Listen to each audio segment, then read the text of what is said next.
विवाद के बाद बाबा बागेश्वर ने जाति की सियासत करने वालों को आईना दिखा दिया है। बाबा बागेश्वर कह रहे हैं कि यह देश कास्टवाद से नहीं राष्ट्रवाद से चलेगा। रिपोर्ट दिखाते हैं आपको।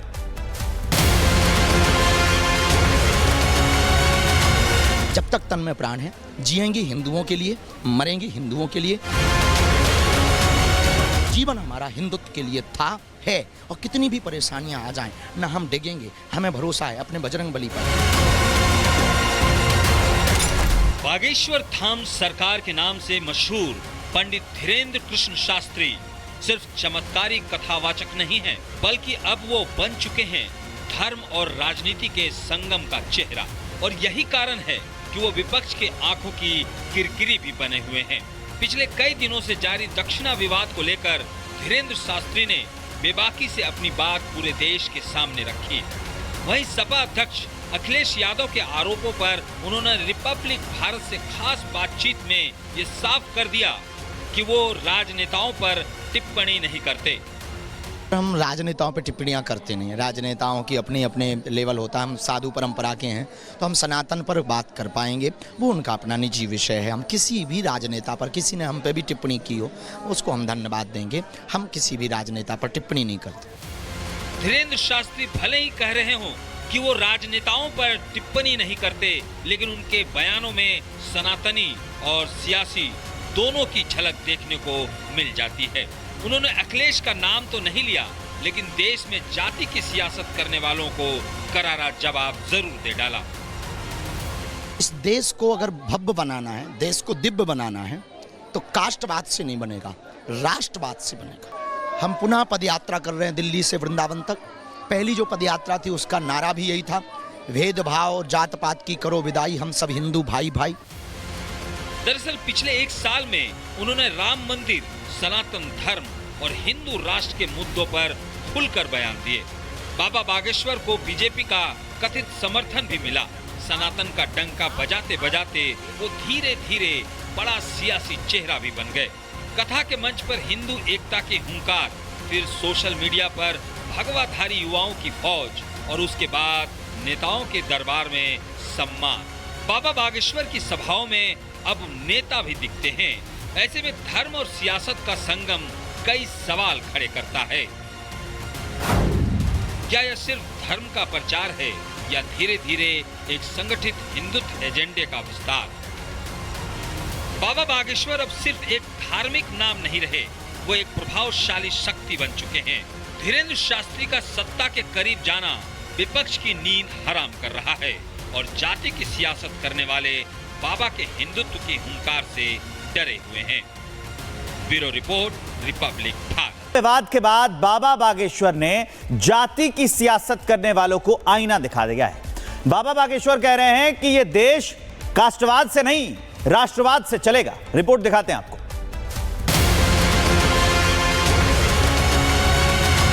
जब तक तन में प्राण है, जिएंगे हिंदुओं के लिए, मरेंगे हिंदुओं के लिए। जीवन हमारा हिंदुत्व के लिए था, है, और कितनी भी परेशानियां आ जाएं न हम डिगेंगे। हमें भरोसा है अपने बजरंगबली पर। बागेश्वर धाम सरकार के नाम से मशहूर पंडित धीरेन्द्र कृष्ण शास्त्री सिर्फ चमत्कारी कथावाचक नहीं हैं, बल्कि अब वो बन चुके हैं धर्म और राजनीति के संगम का चेहरा। और यही कारण है कि वो विपक्ष के आंखों की किरकिरी भी बने हुए हैं। पिछले कई दिनों से जारी दक्षिणा विवाद को लेकर धीरेन्द्र शास्त्री ने बेबाकी से अपनी बात पूरे देश के सामने रखी। वहीं सपा अध्यक्ष अखिलेश यादव के आरोपों पर उन्होंने रिपब्लिक भारत से खास बातचीत में ये साफ कर दिया कि वो राजनेताओं पर टिप्पणी नहीं करते। हम राजनेताओं पर टिप्पणियां करते नहीं हैं। राजनेताओं की अपने अपने लेवल होता है। हम साधु परंपरा के हैं तो हम सनातन पर बात कर पाएंगे, वो उनका अपना निजी विषय है। हम किसी भी राजनेता पर, किसी ने हम पे भी टिप्पणी की हो, उसको हम धन्यवाद देंगे। हम किसी भी राजनेता पर टिप्पणी नहीं करते। धीरेन्द्र शास्त्री भले ही कह रहे हों कि वो राजनेताओं पर टिप्पणी नहीं करते, लेकिन उनके बयानों में सनातनी और सियासी दोनों की झलक देखने को मिल जाती है। उन्होंने अखिलेश का नाम तो नहीं लिया, लेकिन देश में जाति की सियासत करने वालों को करारा जवाब जरूर दे डाला।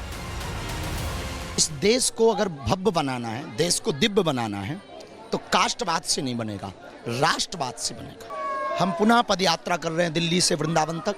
पहली जो पदयात्रा थी उसका नारा भी यही था, भेदभाव और जात पात की करो विदाई, हम सब हिंदू भाई भाई। दरअसल पिछले एक साल में उन्होंने राम मंदिर, सनातन धर्म और हिंदू राष्ट्र के मुद्दों पर खुलकर बयान दिए। बाबा बागेश्वर को बीजेपी का कथित समर्थन भी मिला। सनातन का डंका बजाते बजाते वो धीरे धीरे बड़ा सियासी चेहरा भी बन गए। कथा के मंच पर हिंदू एकता के हुंकार, फिर सोशल मीडिया पर भगवाधारी युवाओं की फौज और उसके बाद नेताओं के दरबार में सम्मान। बाबा बागेश्वर की सभाओं में अब नेता भी दिखते हैं। ऐसे में धर्म और सियासत का संगम कई सवाल खड़े करता है। क्या यह सिर्फ धर्म का प्रचार है या धीरे धीरे एक संगठित हिंदुत्व एजेंडे का विस्तार? बाबा बागेश्वर अब सिर्फ एक धार्मिक नाम नहीं रहे, वो एक प्रभावशाली शक्ति बन चुके हैं। धीरेन्द्र शास्त्री का सत्ता के करीब जाना विपक्ष की नींद हराम कर रहा है और जाति की सियासत करने वाले बाबा के हिंदुत्व की हुंकार से डरे हुए हैं। Bureau report, Republic Bharat. विवाद के बाद बाबा बागेश्वर ने जाति की सियासत करने वालों को आईना दिखा दिया है। बाबा बागेश्वर कह रहे हैं कि यह देश कास्टवाद से नहीं, राष्ट्रवाद से चलेगा। रिपोर्ट दिखाते हैं आपको।